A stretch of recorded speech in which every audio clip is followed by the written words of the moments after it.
Sci-Fi by Tracy K. Smith.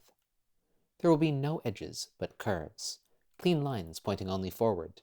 History, with its hard spine and dog-eared corners, will be replaced with nuance, just like the dinosaurs gave way to mounds and mounds of ice.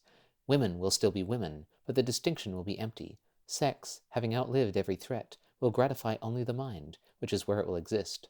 For kicks we'll dance for ourselves before mirrors studded with golden bulbs.